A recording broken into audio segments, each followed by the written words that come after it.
Proročanstvo Emira Kusturice.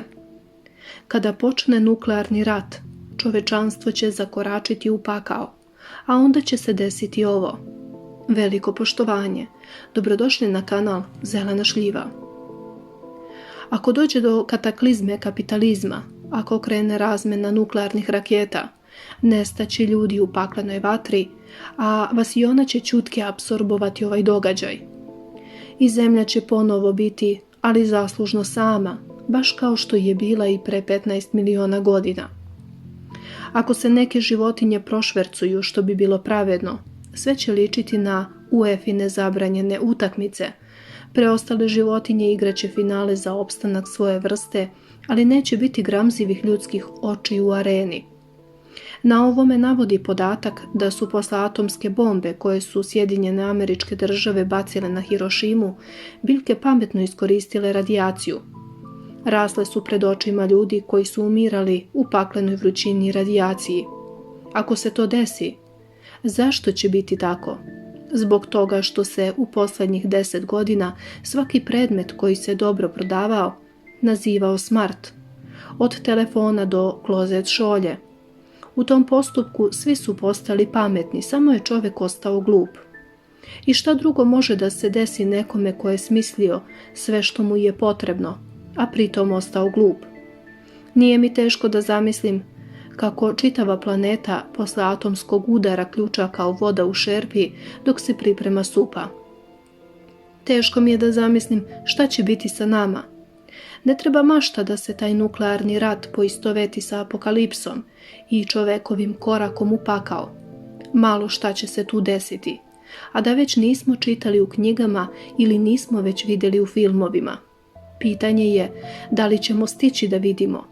Noijeva barka će ovog puta biti vasionska naprava koja će spašene odvesti na drugu planetu. Tamo gde u međuvremenu pronađu da ima vazduha i vode. Nije poznato ko je bio na starozavetnoj Noijevoj barci i dočekao belog goluba sa grančicom ruzmarina u kljunu i tako prepoznao da će društvo sa broda biti spašeno. Nemamo uvid u njihove biografije, ali je odavno jasno da je kazna zbog koje su isterani iz raja bila pravedna. Nije bila do kraja izvedena kako valja. Trebalo je da nas kargo avionom, a ne Nojevom barkom izbace, ne onda i tamo, nego danas na Bliski istok. Neko od ratišta koje su tamo u ime demokratije započeli humanisti. Ko su putnici koji će se ukrcati u vasionsku Nojevu barku? Predstavnici elite, isti ljudi, perverznjaci, koji sve čine danas da se desi nuklearni rat. Oni koji nas finansijskim špekulacijama voze na kraj.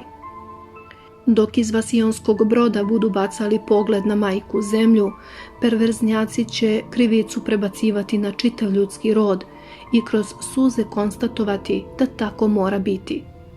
Najteže mi pada što će, izgleda jadno na kraju, elita koja je proizvodila brutalnu istoriju imati koristi od prohujalih vekova i blistavih trenutaka nauke, umetnosti i velikih nadahnuća. Istini na volju, na kratko, pošto će na tom drugom svetu učiniti istu grešku. Ali ako dođe ta propast, neka bude, kako kaže jedna pesma, nije šteta. Kada predstavnici elite slete tamo gde treba, oni će i život na novoj planeti početi od kraja. Zbog toga što u vasionskoj Noijevoj barci neće biti Indijanci koji su shvatili prirodu svoje planete i nisu je posmatrali kao vlasništvo. Tu je možda iskazana i najveća zabluda čovečanstva. Zemlja posjeduje nas, a ne mi zemlju. Svi na kraju legnemo u njen zagrljaj. Zato ne treba unapred tugovati za takvim spasom. Ništa roba, jer čovek ipak ne može započeti život sa kraja. Onaj koji je uništio ratnom ekonomijom jednu planetu, uništit će i drugu.